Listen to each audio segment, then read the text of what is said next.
RootsRadio.com. Jenn talking draft with Kent Ridley from Ridley Scouting and Tyler Bieber from CFL Daily. We're going to start off with a mock draft, and then we're going to go into some draft analysis. We drew lots, and I believe, Kent, you've got the number one pick. With the first pick of the draft, I've taken Winnipeg, and even though there's been some talk lately that it's not as much of a lock as what we might have thought, I'm still sticking with Scott Mitchell, the offensive lineman out of Rice. He's, for me, he's just the best prospect. He can play all 5 positions on the line. Was a 4-year starter there. I think he'll just be ready to go. So, Tyler, you're up next for Edmonton. Who are you taking? Second overall pick to the Edmonton Eskimos, we have wide receiver Anthony Parker from the University of Calgary, an explosive player who not only caught passes with the Dinos, but he ran the ball as well as returning and covering some kicks as well. And Tillman really values non-import players as much, if not more, than any other GM in the league, and I think this pick makes sense for them from a standpoint that they aren't exactly loaded with Canadian receivers on the club. Okay, I've got the third pick. I'm BC, and I project BC to take the linebacker out of St. FX, Hinak Muamba. Not only does he have a great pedigree, his brother, of course, already plays for the Lions, so it would be nice to see, the two brothers together. But he's a very versatile, and he had a great showing at eCamp. I mean, he just lit the place up. So that would be an awesome pick for BC at number 3. On to pick number 4. With the 4th pick, back to Winnipeg, we've got them going with Nathan Cohorn. He's a big, reliable slot back, kind of in the mold of a Ben Cahoon or Ray Elgard kind of type player. The East-West Bowl last year, he made a highlight reel catch that everybody was first shocked that he was still conscious, and second shocked that he hung on to the ball. He's overall Mr. Reliable. Next, we have the 5th pick, and that goes to the Hamilton Tiger Cats. Tyler. 5th overall, we have the Hamilton Tiger Cats, and I have them taking offensive lineman Philip Blake from Baylor. Hamilton is pretty strong at offensive line for their Canadian talent, but Blake will be a dominant player in this league, I do believe, if he makes it up here. And that's also the benefit for the Ticats. He's not going to be up here right away because he does have a year left in college and any potential NFL obstacles, such as his line mate from last year, Danny Watkins, who was selected 23rd overall by Philly in last week's NFL Draft. Okay, and I have the 6th pick, which goes to the Stampeders. And I believe, again, it was a hard pick. There's still a lot of good players. I think Calgary needs to shore up the offensive line a bit. And I think the best player available to help him do that is Tyler Holmes out of Tulsa. And I think he will add a lot of depth and give some more protection to the Calgary running backs. Next up, 7th pick is the Riders. The Riders are a tough pick. You're not quite sure if they want to go offensive line to fill up some holes, to go with receivers to try to start rebuilding after Fantu's left. But I went with John Surla, the man with the hair from eCamp. He's a very athletic linebacker. He just makes plays. He finds the ball and tracks it down and just makes plays. And the last pick of the 1st round goes to Montreal. And like Kent, I'm not exactly sure where they're going to go, but I went with the running back Matt Walter from the University of Calgary. He had a great career with the Dinos, rushing for over 3,400 yards. He's a quality player with a tremendous work ethic, and he has a great team spirit. And the Alouettes always seem to have a place on their roster for the kind of talented Canadian back. We are now into the 2nd round of our 2-round mock draft, and Calgary is back on the clock.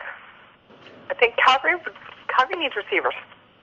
I mean, I think every team in the league, barring possibly Saskatchewan, could use a receiver, and I'm pretty sure they would almost always want another one anyway. And I think I'm going to go with yet another one coming out of an NCAA school, but not a high-profile NCAA school. I'm going to go with Marco Iannuzzi out of Harvard. He's a receiver and a kick returner, so you're getting double value, and I think he can make an immediate impact on special teams. So we'll see and from there work his way onto a regular receiving spot. Up next, Edmonton. I have them looking towards the offensive line and the big mountain man, Matt O'Donnell, the big man out of Queens.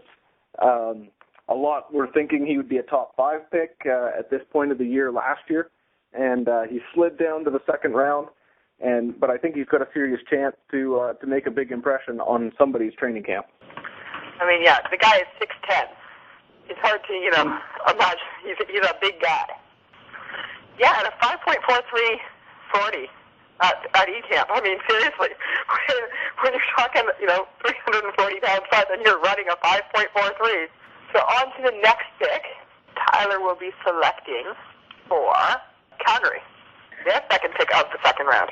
And I have them going with Mo Petrus, the offensive lineman from UConn. He has a year left in college, which I think benefits not only him but the Stamps as well, because they do have Tim O'Neill, who turns 32 this season at center, and they did just lose Rob Lazio to retirement as well. And I think that they will be looking for a good young center for the future, and Petrus definitely fits that. I've got the next pick, and I'm picking for my team, which is always fun. With the 12th pick and their first pick of the draft, the Toronto Argonauts, I believe, will select Junior Turner, defensive lineman out of Bishop.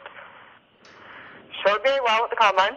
Made it into the top 15 after not having been ranked at all previously. 6'3", 230, and he's a hard worker. And I think that coach and GM Jim Barker really values that, and we'll see someone who may not be able to step in right away, but mid-season replacement, I could totally see him stepping in on the field. So back to Edmonton again, and back to Kent. With the 13th overall pick and Edmonton's second of the second round, I've got them looking towards the defensive line this time and going with Gregory Alexander. He's just a stellar D lineman out of Montreal, and this past year he just attacked the pass like you don't see from a lot of D linemen. He had 1 interception and 9 pass breakups. For his career, he ended up with 16 passes defensed as a defensive lineman to go with 19 sacks, and I think he kind of fits the mold of what they're trying to build there. Next up, we have Calgary. 14th overall, we have the Calgary Stampeders up again, and I have them going to the defensive side here with Andre Clark, the defensive back from York University. He had a great 2010 season that really put him on the radar for most CFL teams, and it carried all the way to the E-Camp just recently, where he was the only player to lead in 2 categories. He led in the 40-yard dash, running 4.50, and he led in the broad jump as well. A great athletic player and something that I think Calgary could use as well. Interestingly enough, I'm going for the next pick for Saskatchewan. I'm going with somebody from Calgary, an offensive lineman, because let's face it, the Riders have had some issues with the line as well. He's a strong tackle, Paul Swiston, 6'9", 342, and a great anchor for the Calgary Dinos O-line. So you have to think that he's definitely going to be able to come in and help the Riders. And the last pick of our mock draft, Kent. With the final pick of the second round, we've got Montreal, and I've got them looking towards their special teams and going with Chris Milo out of Vanier, or out of Laval. Chris is by far the most accurate kicker that's available this year. In 2009, he went 14 of 18, and he kind of tailed off a little bit last year, but not enough to be concerned. And I think he will take over the place-kicking duties there in Montreal. Now, just to look towards the third round, Tyler, are there any names that stand out to you that are surefire kind of third-round guys? Well, when you're talking about the third round, you start to see guys who can play on special teams and guys who can also fill in for injuries if starters go down. Last year you had players like Josh Guest, Spencer Watt, Hamid Mahmoudi, Eddie Steele, Marc-Olivier Brouillette. And there was also John Bender and Jermichael Dean, a couple of future offensive linemen who went back to college. And from this year's class, I have guys like Liam Mahoney, the wide receiver, Ronaldo Segues, defensive tackle from Michigan, Jaden Wagner, a linebacker from Bishops, and Troy Adams, who played down in Division II there in the States. And for the offensive lineman of the future, you have Michael Nill, who dominated the bench press at the E-Camp, and then a guy like Alex Krosnick-Groh as well. And the third round could be the round that Brad Sinopoli goes, the Ottawa GG quarterback. There's a great chance, well, I shouldn't say great chance, it's pretty much a slam dunk that he's going to be drafted. And I like him to go in the mid-round, round 3 or 4 here. Okay, let's deploy the elephant in the room. Bob Martin. Should he be in the draft? Yes. So you're okay with having somebody who's already played professional football and been paid to play professional football in the CFL draft? Yes, I believe Von Martin should be drafted and be ineligible. I don't have a problem with it. He played by the NFL rules to be drafted there and is now playing by the CFL rules to be drafted here. And he's not the only former pro that's available in the draft either.